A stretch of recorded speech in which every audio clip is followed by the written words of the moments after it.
everyone. For those who don't know me, my name's Michelle Vinicurve. I'm an autistic blogger with my own blog website, the World of Autism. My latest guest here I have today with me is Luisa. How are we doing today? I'm good. How are you? Good. I'm doing well. So I wanted to get to know you a little bit more, and for those who don't know about with you, because I know you've been doing some amazing work. Thanks. So I am a speech therapist in New Jersey. I'm actually in like the Red Bank, Middletown area.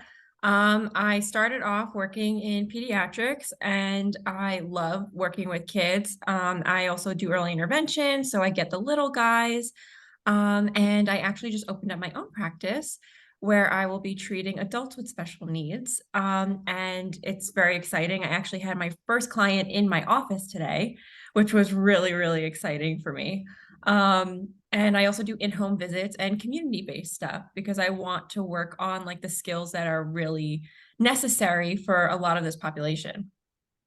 Wow. So you're like serving a wide age. Like you're doing early intervention, you business that is serving the adult population, which is I will say right now that that's been super important because as we all know, like services, they age out Yep.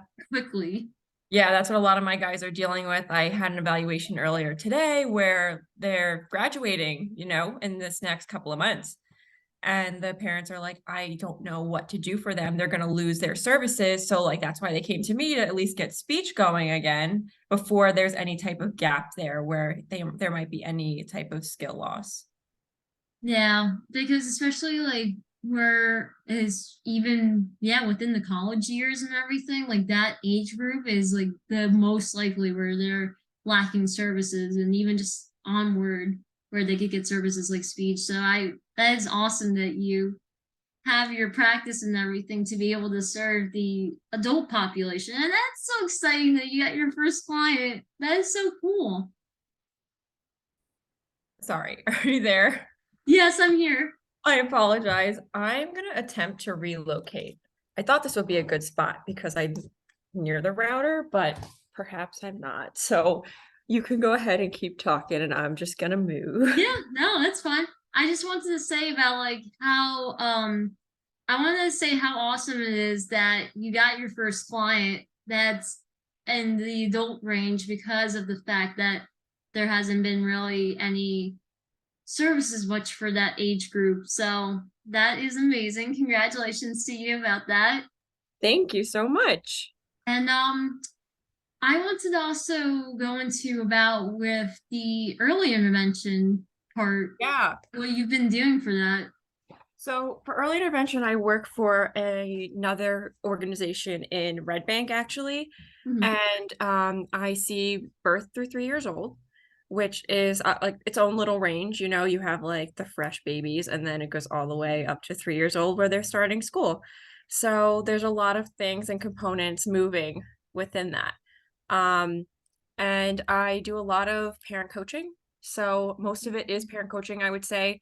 I love working through play-based therapy. So what I do is I intersperse my strategies and what I need to provide the child and their family through play and what we're doing and what the child is interested in, because I've seen and just researching and reading and experiencing even in school, when you go to a home or you play with any kid, they have a set of like, I want to play with this toy or I like this activity. And Oh you can yeah. like the same thing for adults though. Like we all have our own things that we're like, I want to do this right now. So why is this person trying to redirect me in this moment? And I'm either way, like now you have a frustrated kid and a therapist who isn't getting anything done. But when you're going through like that play-based mode of kind of figuring out, hey, my kids are, he's looking at this activity and he really wants to do that, then it is something that I kind of dive into and I utilize that as my therapy. So I add language, we work on turn taking and doing Mhm. all that. But majoritively, like with my little EI guys, like we're working on language and just building that for them so they can communicate. Oh, absolutely. And I even for me, like from my experiences, I work a lot within the ABA field, and I Yeah. also work as a I have multiple jobs too, like you. Yeah, I want to hear more. Yes. I'm like, I work full time with a public school district here in Florida as a behavior specialist. I just after you mentioned about with the play-based part, I was like, this is what I really like I'm trying to strive for that a lot because I'm seeing a lot of like in schools even in general, just seeing a lot where there's a lot of that, of that I don't like using this word non-compliance. I really don't, I but gotcha. I get I it. No, don't, not me but either, but it's it's just that you get a lot more out of it when it comes to play. You really do. Like it's yeah. so many skills are built upon with play that we don't even realize and doesn't always have to focus on like with worksheets. And I've noticed that. I'm like, Yeah, I like rarely have a worksheet, honestly, in my room. I like will have coloring sheets that are there. So I present a lot of the times because I'm finishing up my job at the pediatric private practice. Sadly, I wish I wasn't leaving them, but my adults are taking off and I have like a lot yeah. of people who need those services. So I'm kind of jumping full into that. But even with my little guys and with my adults though, like I leave things out in the room and not too much to the point where it's overwhelming, but like I'll leave like some crayons and a coloring page on my little lap desk in the corner and I'll put out like we have those little square boxes of they're kind of like bookshelves almost, but I just put like a toy or two inside each of those boxes so they can like, oh, I like this. Let's take that out. Okay, let's work on bringing, like with my little guys, I might work on like up and down, in and out, and using the activity that they like to work on that skill. Yeah. So, yeah. I also have seen this and this has speaking of that specific skill in general, like I had with a kiddo and stuff that working on with them on like the positional like up and down like Yeah. this I've used a resource called Scratch Garden and Ooh, kids yeah Scratch Garden definitely use that the kids I'm looking for a pen. videos now that you know, and then this is for anybody in general that wants to incorporate videos like that, like fun, engaging videos, like Scratch Garden's got a lot of resources in terms of like, and for kids who love music, that is so beneficial. So, Yeah. yeah, Music is such a especially huge your thing. early ones, and even those like when, even for your adults who are a little developmentally behind and stuff, like they would love it. Yeah, I had one girl today. She's like 35 years old and she came in and she's like a pistol. Like Wow. she's just like running and doing everything. And she was like, "Could we do singing and speech?" And I was like, "Yeah, honestly, we can. I can't sing, but you could like I'll try." But like just working on for her, one of her mom's goals for her was like I want her to expand her utterances. And I want her Okay. to she gives like a lot of one, maybe two word answers for things and like even her Yeah. requests like when she asked me like singing I was like what are some things I always ask the patient especially if they can respond to me and I know we can have that Mhm. conversation. I was like what are some things that you want to work on in speech? I know what mom wants you to work on but what do you want to work on, which brings in like that Right. self-advocacy component. And she was like singing. That's when I went on the rant of like, yeah, of course we can do that. Because if that's something she likes, she's going to want to do that and come back and feel motivated to be in speech and work with me on the skills that she needs to be able to communicate with the world around her? Right. Yeah. Especially when it comes to like just letting them choose the goals. Yeah. I think that's really important. Yeah, definitely. Even if it's in like from school to home environment. Like I know you were saying you do those kind of visits, right? Yeah, so I'll be in the home and I do some home visits and we work on stuff. Like I have another client who their mom was like, I really want to work on like safety, what's safe and what's not safe for things. So like sometimes this individual Ah. might perhaps put like a fork in the microwave with their meal by accident, like Mhm. understanding the difference between those two. And for me to add the language and incorporate that into the sessions was really important for mom, Yeah. because like he is capable of being very independent and making his own meals as far as like taking what mom made and like putting it in the microwave and kind of like Right. eating or whatever, you know, like, I mean, same thing Yeah. with me, like pizza rolls. So like, I get it. And we were working on that a little bit because it's like what can go in the microwave and what cannot go in the microwave. And Mhm. like, but that's very motivating because food is motivating for him. Yeah. So we're using the stuff that he likes to perpetuate and continue to grow his skills. Oh, absolutely. It's all about taking the child's interest into. Yeah. Absolutely. And that's what, I think we should all be striving for, that is to move forward where we're like becoming more child centered, Yeah. more person centered. Yeah. I agree. Because then a lot of the things that are happening, we gotta give more to the child so that way Yeah. because that's also part of it too, where they can really build a lot with their advocacy skills too. Yep. And that's I like I'm also going to start doing whenever, well, first of all, whenever a parent or guardian suggests, hey, do you want to go out into the community and meet at a Wendy's today? Yeah, sure. We're going to meet at a Wendy's and we're going to go and learn how to order food and get the items that we need and sit down. It's a lot of like activities of daily living, but I feel like a lot of things that all these things cross over. There's never going to be like, this is just a speech activity. This is just an ABA activity. This is just OT. Like it has to there in order for the child or individual to gain everything that they need, they Mhm. have to intersperse. There has to be that working together and that collaboration. Otherwise, you're just not going to get everything to do what you need to do. Oh yeah, absolutely. Absolutely. And especially like even what we've been telling about in here, just about with incorporating their interests. Yeah, That's how you get more accomplished, like more goals accomplished that exactly. way. It really is.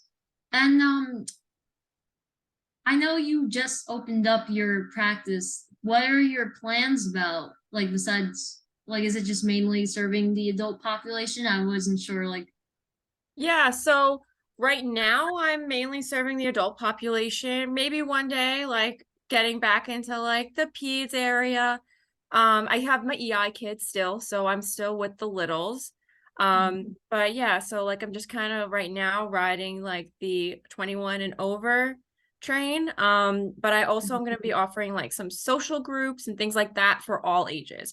So that's where I'll be able to kind of like dip in and make sure like I can work with some people on their social skills, advocacy skills. And I want to do that kind of through art. So I have some plans to do like art in the park. So we might go and like paint or draw or pick whatever type of medium it is that week. Especially we're getting like into the spring and summer time. So I would like Mhm. for those sessions to kind of go on. And go from there and like have the kids, teenagers, adults, you know, depending on their age range, be together and just even if like there isn't much conversation though, I want to be able to facilitate some type of interaction and like learning experience, but also giving them like that therapeutic relaxation time, you know? So Yeah. lots of things going on up here. Oh yeah. That's been me also. Yeah. Me also because of just being like a recent graduate. Like I graduated from Purdue University Global last year Yeah. in October. Like that was a big achievement for me, especially Yeah. from challenges I've gone through. Just a little background with me was that Yeah. one of the biggest things for me was communication. Like I was nonverbal until I said my first word at the age of 6.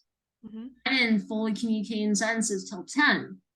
And Right. so like Like, I pushed with the mix of early intervention, including like with ABA, speech therapy, like all the therapies, you name it. yeah.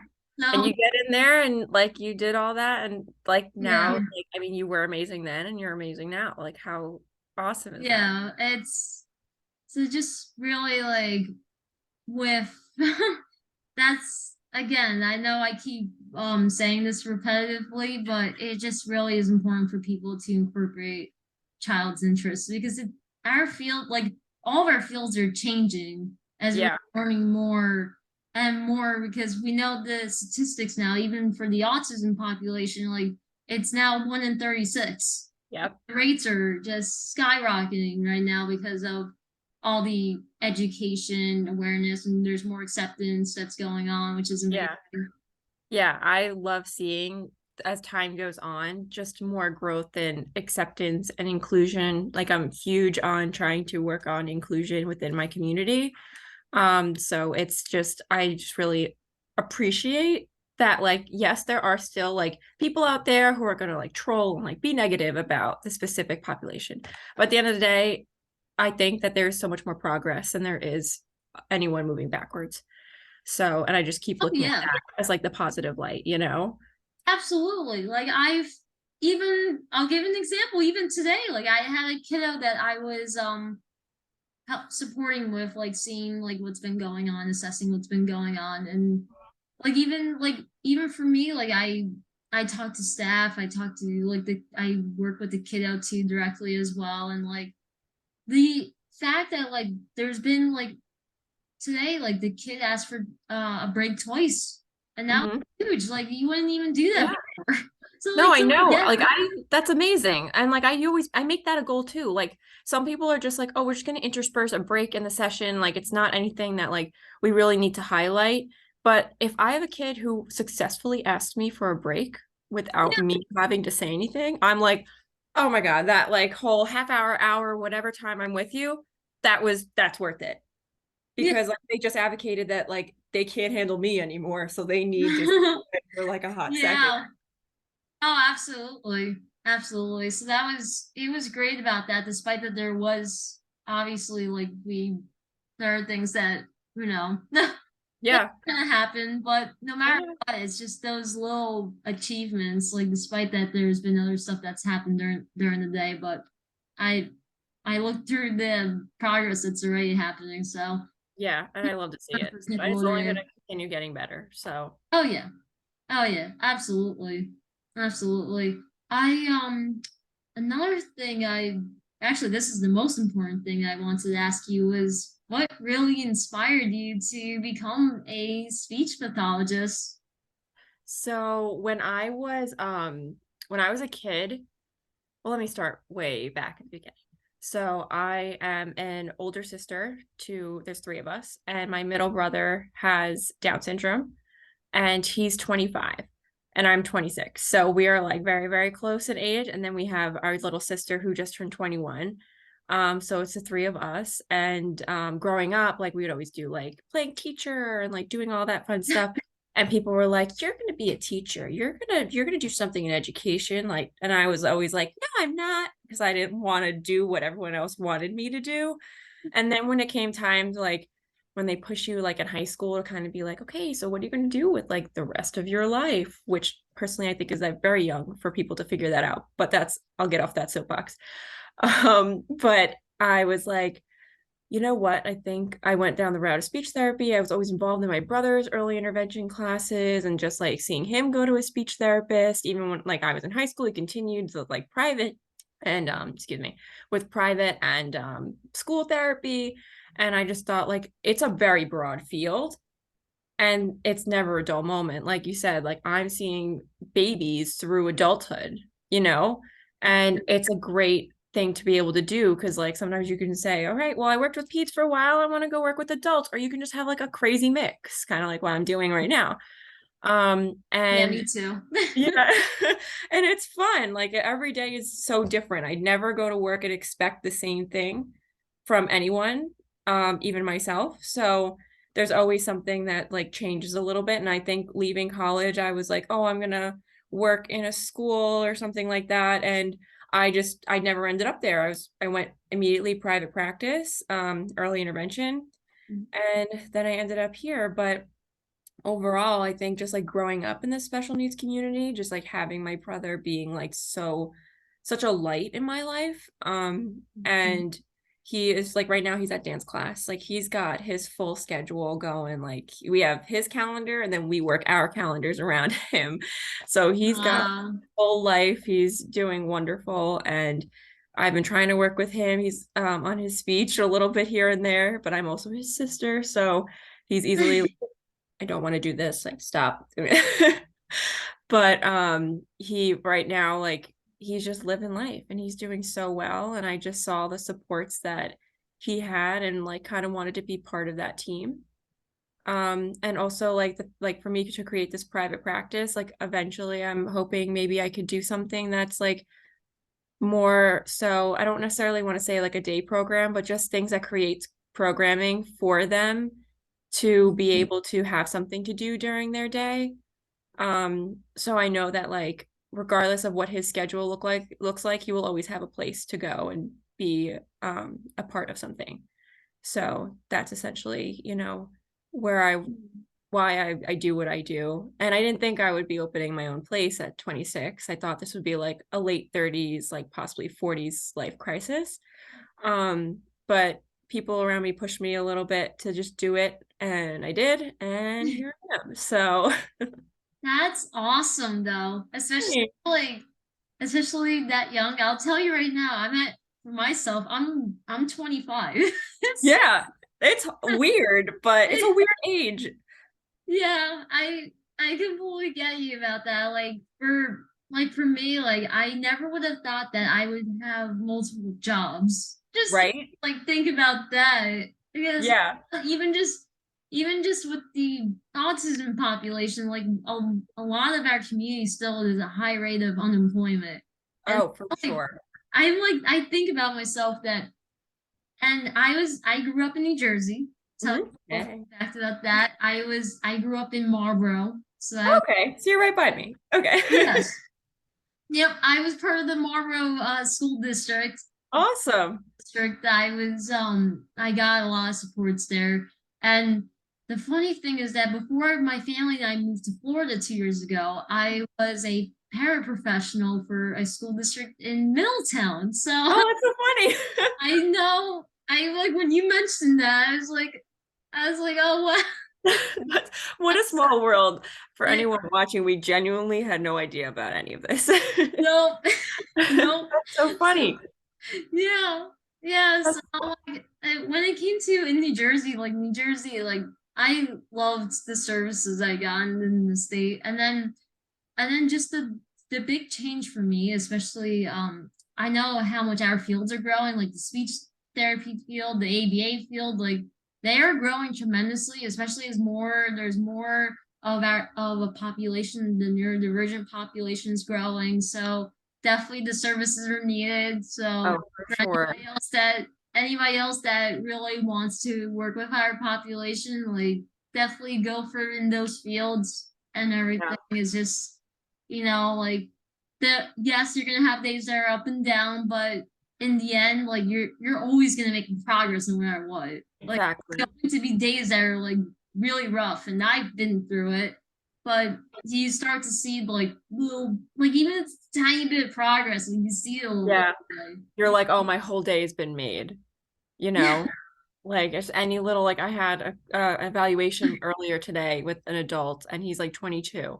Oh, And he doesn't really speak very much. He does if you prompt him to. And I was talking with the grandma and like sitting with him, and he does little signs. So I asked him like, oh, how are you doing? Like I want to make sure I'm always talking to him and not just to grandma about him, and involve him. And he looked at me, smiled, shook my hand. I modeled good for him, and he just looked at me and responded back, signed good, and said it. And grandma was like, ah. yeah, And I was like, that's so simple. Like it wasn't necessarily something that I really did, but it was just yeah. like for the first time, like just seeing him and meeting him for the first time and just seeing that like was huge. And like I can't wait to continue to work with him. Wow. Yeah. And honestly, like when it comes to communication, now that you said that, about with that client, like I was thinking about how like with I've had people ask me this where is this child gonna ever talk, like verbally talk? And Oh, I got that today. people oh my God. I tell people, I said that, you know what, every individual is so different, especially like when it comes to brain development. So Yep. you know it the key thing is all about teaching a form of communication. Doesn't matter what it is, it's just Yep. actually teaching them how do you actually communicate, whether it be through sign language or I've used when I was little, I used picture exchange communication system, Yeah. even to or generated like speech devices, like even on Prologo as well. Yes. learned, I learned yeah, so that's the resource right there for those of you that don't know. Prologo is a app where it has like it's pretty much like picture exchange communication system, but a it's just more on the technology side of it and Right. actually like teaching a individual to be able to press on it once like Yeah. tapping it like Yeah, if they get it, it's like so like that it's on it's an app on the iPad, which is really cool because it like allows for more accessibility with other applications. So like if it's an individual, let's say they're like a teenager and they're gonna watch YouTube videos and like play games and it's something that like they're familiar with. And Proloco is great if it's, recommended or like fits with that person. But yeah, like those high tech augmentative communication devices can do so much. But you know what? Even like you said, like the low tech or no tech communication devices do great stuff too. It just really depends on who you're giving it to and what suits them the best. Oh, absolutely. It's also based on their like individual like levels too of where they're at, like those prereq. You Yeah. want to figure out those prereq skills. Yes, definitely. Yeah. So I want to wrap this up about with letting people know about with your private practice that you just opened up. So can you share like the name of it and like how people can Yeah. contact you? Yeah, so my private practice is called the Therapy Garden. I'm located technically in Red Bank, but like in Middletown. But so I am located on Route 35, 565 Route 35 in Red Bank, if you're gonna look it up on a GPS. And if people want to contact me, you can contact me on my Instagram. It's at the Therapy Garden NJ. And you can visit my website, which is www.thetherapygardenNJ.com, and all my contact information and everything's on there too. So you can always reach out. Genuinely, like if anyone just has any questions pertinent to speech therapy and they're a student, they are someone who wants to know if they require services, like I'm open to just helping and collaborating with anyone who might need my help. That's awesome. Thank you for sharing that. I will make sure for those of you that want to see it on my blog website, I'll make sure all that is out there so that way you can reach out. Yay. Thank you so much. You're welcome. And I'm so glad that you were on and we got to have a great conversation and everything. And that way people got to know about with you. So thank Yeah. you so No, much for thank coming you. on. I'm so happy that like we connected on Instagram and like now we have like I have someone else I can collaborate with, which I'm so excited about. So thank Oh, you. absolutely. Absolutely. You know, you can definitely reach out to me for anything that you need advice about and just even collaborating in general. So Beautiful. Thanks so much. you're welcome. And for those that want to follow me, you can follow me as Exceptional Shell. That is my professional name online. My user tag name is at Self Advocate MV. I am on all social media platforms, and you can also follow my blog website, The World of Autism, for more great content. Thanks, everyone.